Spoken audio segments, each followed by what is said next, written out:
For centuries, the story of ancient Egypt, its pharaohs, its golden treasures, its enigmatic hieroglyphs, was a tale told with a distinctly European accent. It was the French who deciphered the Rosetta Stone, the British who unveiled the breathtaking tomb of Tutankhamun. But across the Atlantic, a new nation, forged in its own revolution, was developing a deep and abiding fascination with the land of the Nile. This is the story of the American discovery of ancient Egypt, a narrative of adventurous scholars, visionary patrons, and groundbreaking expeditions that would forever change our understanding of this ancient civilization. The turn of the 20th century marked a pivotal moment. While European Egyptologists had been working in the Nile Valley for decades, American institutions were about to enter the field with a new and distinctly American vigor. They arrived with better funding, a more scientifically sophisticated approach, and an adventurous spirit that would lead them to explore regions their European counterparts had largely overlooked. The turn of the 20th century marked a pivotal moment. While European Egyptologists had been working in the Nile Valley for decades, American institutions were about to enter the field with a new and distinctly American vigor. They arrived with better funding, a more scientifically sophisticated approach, and an adventurous spirit that would lead them to explore regions their European counterparts had largely overlooked. One of the first and most influential figures in this new era was a woman of remarkable foresight and means, Phoebe Apperson Hearst. The wife of mining magnate George Randolph Hearst, she became the first American to underwrite a major archaeological expedition to Egypt in 1899. She entrusted this monumental task to a brilliant, if demanding, archaeologist from the University of California, George Andrew Reisner. From Ascend-Tromid, Reisner was a force of nature, meticulous, driven, and possessing an uncanny intuition for finding the hidden tombs of nobles and pharaohs. He set a new standard for archaeological fieldwork. His expeditions, initially funded by Hearst and later by Harvard University and the Museum of Fine Arts in Boston, were models of scientific precision. He introduced detailed record-keeping, photographic documentation, and a systematic approach to excavation that was revolutionary for its time. His discoveries were nothing short of spectacular. At Giza, in the shadow of the Great Pyramids, he unearthed the tomb of Queen Hetepheres, the mother of Khufu, the builder of the Great Pyramid, Providence of Tums Promotive, Pametu Baltas Promotive Sensuum Stebitov, Providence of Knowledgeabris Promotive, Tomb Tiv Sumsinabris Glagt.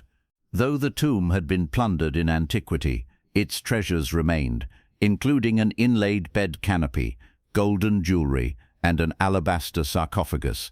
Rienz's team also uncovered a series of stunning statues of the pharaoh Menkaure, the builder of the third pyramid at Giza. One of these, a magnificent head of the king carved from alabaster, captures a serene and powerful likeness, a testament to the skill of Old Kingdom artists.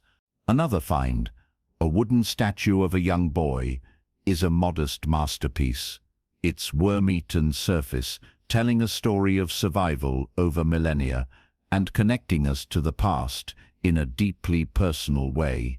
While Reisner was uncovering the secrets of the pyramid builders, another American pioneer was working to decipher the very language of the ancient Egyptians. James Henry Breasted, a scholar from the University of Chicago, was a man with a grand vision. Paradancing, paratenti, net ui rit to mature torrent assembled controd of din and tatit. He believed passionately that the study of the ancient world held vital lessons for the present, and he was determined to establish Egyptology as a serious academic discipline in the United States. Robert Bowen Bow, with the backing of John D. Rockefeller, Jr., Breasted founded the Oriental Institute at the University of Chicago, an institution that would become a world-renowned center for the study of the ancient Near East. His primary focus was the meticulous copying and publication of Egyptian texts, a monumental undertaking that he approached with exacting scientific methods.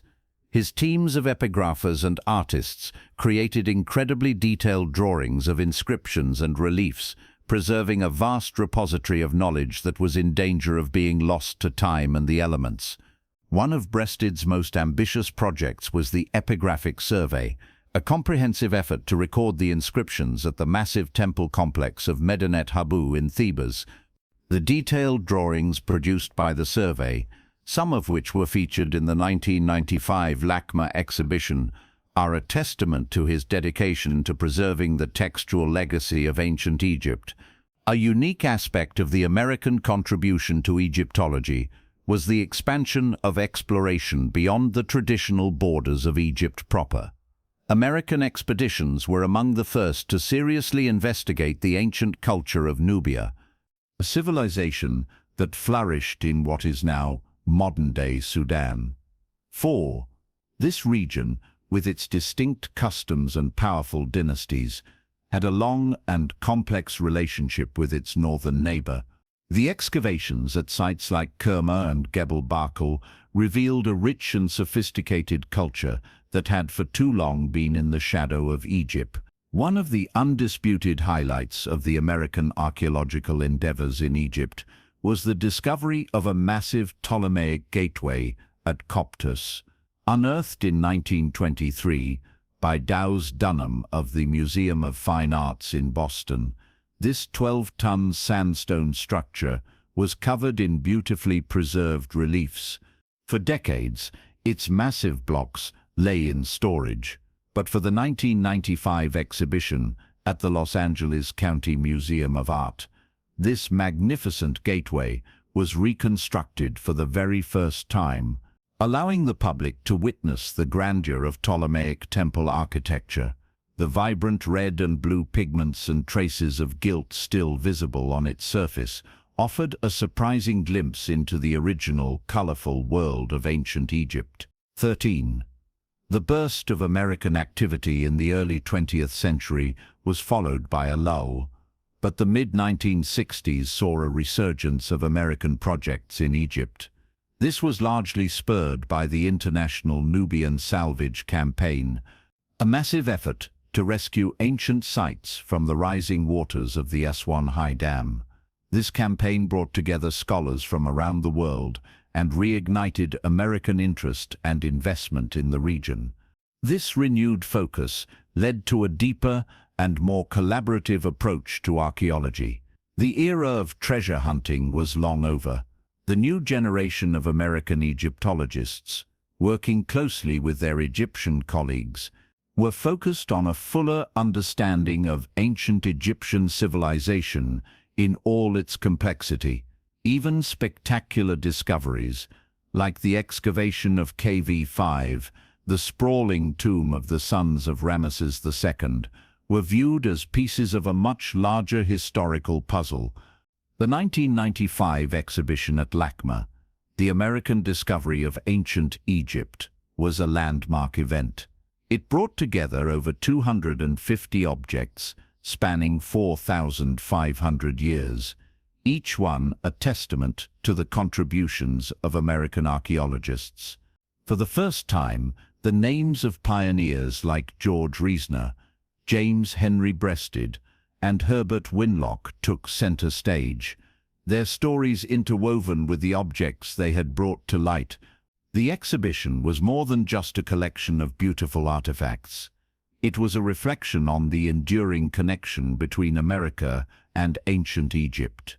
It explored how a young nation, in its own ascendancy, looked to the distant past for inspiration and understanding.